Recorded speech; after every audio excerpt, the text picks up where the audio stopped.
Mieli žiūrovai, mes sugrįžtame su antra ir paskutinė šiais metais pradedančio ABC dalimi. Už manęs CF Moto NK300, kuris šiandien ir padės mums mokintis pradedančiųjų įgūdžių. Na, o tam, kad patarimai neliktų tik tai patarimais, su mumis yra Vaida. Labą dieną. Labas, Vaida. Tai praeitą kartą mokinaisi su motoroleriu, dabar tavęs laukia išbandymas su tikru motociklu, turinčiu sankabą ir galinį stabdį po dešinę koją. Ar esi pasiruošus išbandymams? Taip. Gerai, eikim prie motociklo ir pažiūrėkim, kas tavęs laukia. Didžiausias iššūkis pradedantiesiam motociklininkams yra, žinoma, sankabos kontrolė. Sankaba yra kairėje rankoje, su ja mes reguliuojame galią, kiek motociklas turi. Klaidingai manoma, kad gazu reguliuojame galią, bet iš tikrųjų lėtuose manevruose galia yra valdoma būtent sankabos pagalba. Tad pirma užduotis ir bus pati paprasčiausia – tiesiog bandyti pajudėti lėtai iš vietos ir pajausti tą vietą, kur sankaba sukimba ir pradeda motociklas judėti. Tai įvaldyti tą dalį ir pasijausti komfortiškiau naudojantis sankabą. Gal turi kažkokių klausimų? Pabandykim. Tai visada važiuojant noriu, kad du pirštai visada būtų ant sankabos rankenėlės ir lygiai taip pat du pirštai ant stabdžio rankenėlės. Dabar nereikia sankabos įspausti pilnai iki vairo rankenų. Sankaba veikia labai mažame diapazone ir jį reikia pajusti. Būtent tą ir pabandysi padaryti šio pratimu. Tai tarkim, va dabar dar motociklas visai netraukia, po biškį atleidinėju ir pajaučiu, kada jisai jau pradeda važiuoti. Tai čia vat yra tik tai pradžia, reiškia, kad mes nuimtumėm galią, reikia va tik tai tiek paspausti, ne? O čia jau pradeda kabinti. Pajaus tą vietą, kur traukia, kur nebetraukia. O.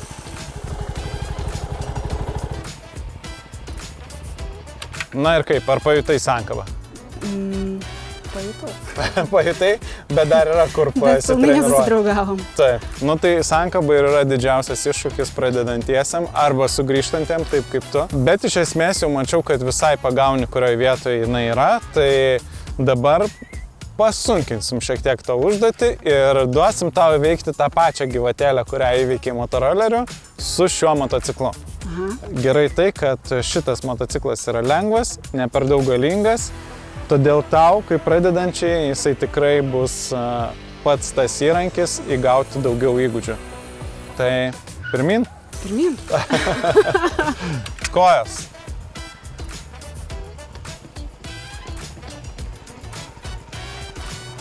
Aha. Sankaba. Sankaba nuima greitį. Viską darai su sankaba.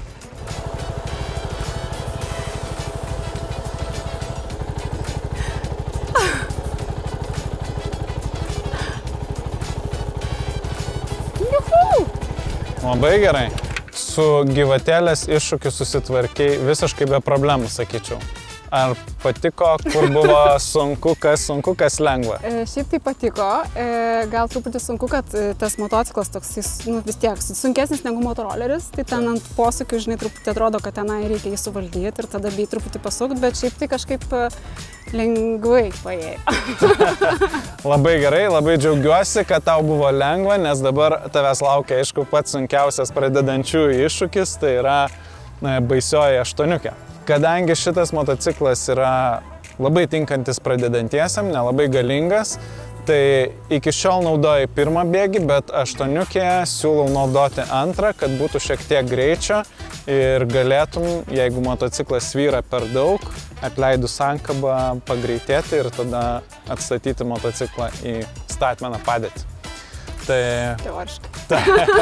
Tai dabar beliko tau visus šituos dalykus išbandyti. Prieš tau pabandant, aš parodysiu, kaip tą padaryti. O jeigu norim pasikliauti tik sankabą, tada mums reikia antro bėgio ir šiek tiek didesnio greičio. Nepamirštam, kad kūnas eina į priešingą pusę negu sukasi motociklas. Jeigu jaučiame, kad motociklas nori kristi ant šonų, šiek tiek daugiau atleidžiame sankabą. Gauname daugiau greičio ir motociklas tampa stabilesnis.